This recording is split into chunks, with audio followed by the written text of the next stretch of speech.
तो वीडियो में आगे बढ़ने से पहले मैं तुम्हें अपनी रील्स के बारे में बता देता हूँ कि मेरी रील्स अब तक कहाँ पहुंची है, ताकि तुम आगे चलकर ये ना कह पाओ कि पहले अपनी तो रील्स वायरल कर।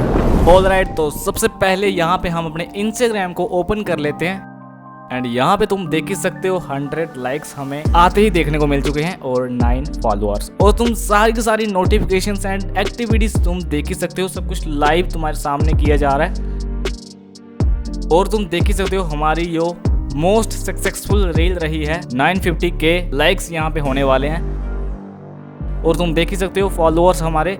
और यहाँ पे अगर मैं तुम्हें ग्रोथ दिखाऊं तो तुम देख ही सकते हो 12 वीक पहले यहाँ पे हमारे सिर्फ 200 फॉलोअर्स क्रॉस हुए थे, और जैसे ही मैं आगे करता हूँ एंड तुम देख ही सकते हो 6 डेज बिफोर 12,000 लाइक्स आए हैं। और उसके बाद अगर मैं तुम्हें दिखाऊं तो 4 दिन पहले हमारी वीडियो के ऊपर 100K लाइक्स क्रॉस हुए हैं, और अभी मैंने तुम्हें ये रील दिखाई है जिसके ऊपर तुमने देखा 950K लाइक्स क्रॉस हो चुके हैं। और मैं तुम्हें फिर से दिखा देता हूँ एक बार, एंड अगर मैं इसके तुम्हें व्यूज दिखाऊं तो 8.4 मिलियन व्यूज हैं और लाइक्स तुम देख ही सकते हो तुम्हारी आंखों के सामने, और सब कुछ लाइव टेलीकास्ट तुम्हें देखने को मिल रहा है। जो मेथड्स एंड स्ट्रेटजीज मैंने अपने अकाउंट के ऊपर अप्लाई करी वो सब तुम्हें मैं बताने वाला हूँ। तो सबसे पहले शुरुआत करते हैं स्टार्टिंग से।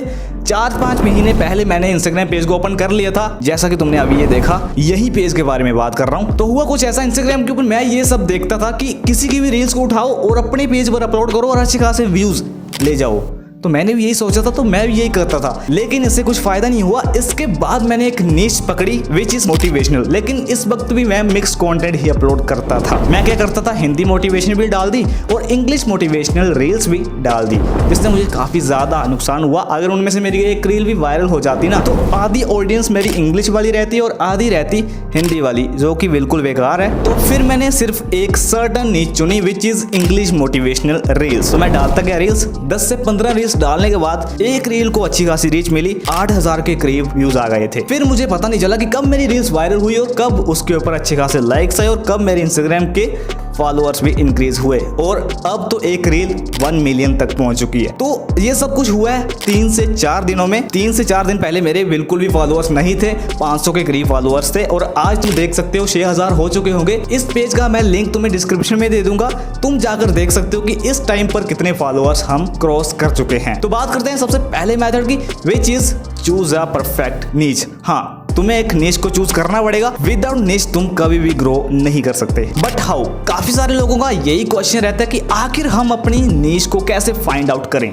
तो सबसे बेस्ट तरीका इसका ये है कि अपने इंस्टाग्राम रील्स को ओपन करो और रील्स को स्वाइप अप करते रहो। एंड जब तुम किसी रील के ऊपर रुकते हो ना, तो सबसे पहले तुम ये सोचो कि क्या मैं इस बंदे से बेहतर कुछ कर सकता हूँ। अगर तुम्हें लगता है कि हाँ यार, इससे तो मैं अच्छा कर सकता हूँ, तो फिर समझ जाओ तुम्हें उसी रील के रिलेटेड कंटेंट अपलोड करना है। तो दिमाग में बिठा लो, सबसे पहले एक नीश को चूज करो और उसके बाद आगे वो मेथड्स बताऊंगा ना, वो काम आएंगे। So now go straight to our second strategy which is provide valuable content to your audience. तो देखो यार, जब भी तुम अपनी इंस्टाग्राम रील्स को बनाते हो ना, तो तुम्हारे दिमाग में सिर्फ एक ही चीज होनी चाहिए कि मुझे अपनी ऑडियंस को वैल्यू देनी है। तुम्हारे दिमाग में ये नहीं होना चाहिए कि मेरे इतने फॉलोअर्स हो जाएं, इतनी व्यूज आ जाएं रील्स के ऊपर।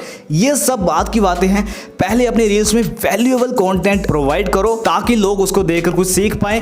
फॉर एग्जाम्पल, तुम अगर कॉमेडी वीडियोस बनाते हो तो उसको देखकर लोगों को हंसी आनी चाहिए। अगर मोटिवेशनल रील्स बनाते हो तो लोगों में उत्साह जाग जाना चाहिए। लेकिन अब वैल्यू आखिर ऐड कैसे करें अपने कंटेंट में? इसका सबसे बेस्ट तरीका ये है, अपने कॉम्पिटिटर को फॉलो करो और उसको देखो कैसा कंटेंट वो अपलोड कर रहा है, क्या वैल्यू प्रोवाइड कर रहा है अपनी ऑडियंस को, एंड तुम ट्राई करो कि उससे भी बेहतर अपना कंटेंट बनाओ। वैसे तुम अपना खुद का यूनिक कंटेंट भी बना सकते हो, लेकिन इतना टाइम है किसके पास? अगर मैं अपनी खुद की बात करूं तो मोटिवेशनल रील्स बनाने के लिए मुझे कुछ ज्यादा टाइम स्पेंड नहीं करना पड़ता, क्योंकि मेरे पास और भी काफी सारे काम रहते हैं। तो करता मैं क्या हूं, मैं सिर्फ रील्स स्वाइप अप करता हूं और कोड्स तो ऑटोमेटिकली दिख जाते हैं, लेकिन कोड्स के अकॉर्डिंग मुझे एक रील फाइंड करनी पड़ती है। तो बस कोड्स तो ऐसे ही मिल जाता है, और उसमें जो बैकग्राउंड रील्स रहती है ना, वो मुझे ढूंढने में थोड़ी परेशानी आती है, लेकिन वो भी इतना ज्यादा मुश्किल नहीं है मेरे लिए। तो एक रील बनाने में मैं सिर्फ 5 मिनट का ही टाइम देता हूँ। ज्यादा नहीं, और दिन में मैं 3 रील्स तो अपलोड कर ही देता हूँ। अब मैं तुम्हें जो थर्ड चीज बताने वाला हूँ ना, उसके बिना तुम कभी भी ग्रो नहीं कर सकते। चाहे वो इंस्टाग्राम हो, चाहे यूट्यूब हो, कोई भी प्लेटफॉर्म हो, उसके बिना तुम बिल्कुल भी ग्रो नहीं कर सकते। Which is consistency. यस, तुम्हें कंसिस्टेंसी मेंटेन करनी होगी। अगर मैं अपनी बात करूं, 4-5 महीने पहले मुझे बिल्कुल भी नहीं पता था कि कैसे रील बनाई जाती है, कैसे उसके ऊपर व्यूज लाए जाते हैं, क्या ऑडियंस देखना पसंद करती है। तो मैं कंसिस्टेंट रहा, काम करता रहा, तब जाकर के मुझे पता चलता गया कि इस तरह का कंटेंट अगर मैं बनाऊंगा तो इस तरह की ऑडियंस आएगी, एंड ऑडियंस क्या देखना पसंद करती है, आहिस्ता आहिस्ता मुझे पता चलता गया। लेकिन मैं कंसिस्टेंट रहा, मैंने उस काम को छोड़ा नहीं। एंड अगर मैं तुम्हें अपनी बात बताऊं तो मैं दिन में 3 रील्स अपलोड कर देता हूं, प्लस 2 पोस्ट फीड। यो फीड वाले पोस्ट होते हैं ना, फोटोज, एंड उन्हीं 5 चीजों को मैं अपनी स्टोरीज पर भी अपलोड करता हूँ। 5 कैसे? 3 रील्स होगी और 2 फीड पोस्ट होगी। इन 5 को मिला करके मैं अपनी इंस्टाग्राम स्टोरीज पर भी अपलोड कर देता हूँ। एंड नंबर 4 पर हम रखते हैं एडिटिंग को। यस, एडिटिंग काफी ज्यादा इंपॉर्टेंट रोल प्ले करती है अपनी इंस्टाग्राम रील्स को वायरल कराने में। लेकिन जो तुम बैकग्राउंड में रील लगाओगे उसकी थोड़ी सी एडिटिंग तो तुम्हें करनी पड़ेगी, क्योंकि सेम अगर ऑडियो चलेगा तो बेकार सा लगेगा, तो ऑडियो भी चेंज करना है और रील्स की भी तुम्हें थोड़ी सी कलर ग्रेडिंग कर लेनी चाहिए। With the help of VN application हम सारी चीजें आसानी से कर सकते हैं। सबसे पहले मैं क्या करूंगा, अपनी रील्स को डाउनलोड करूंगा फ्रॉम इंस्टाग्राम रील्स, तो लेके जाऊंगा उसको VN एप्लीकेशन में।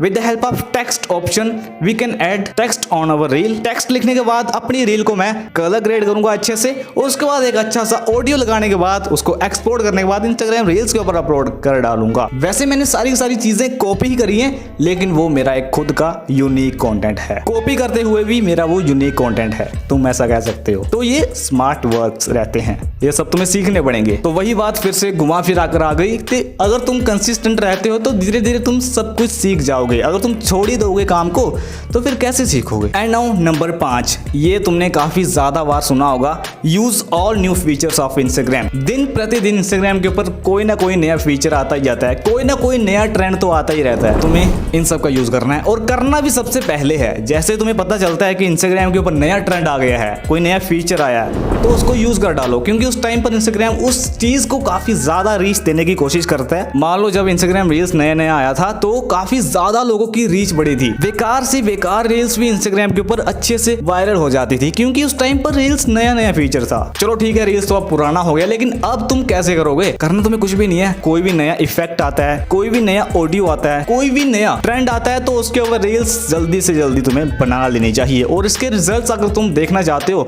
तो मेरी इंस्टाग्राम प्रोफाइल पर जाकर देख सकते हो। एंड आज के इस वीडियो में बस इतना ही। और अगर तुम अपनी इंस्टाग्राम अकाउंट को ग्रो करना चाहते हो with the help of 3 tricks जो कि मैंने इस वीडियो में नहीं बताई हैं, तो ये राइट वाली वीडियो देख सकते हो।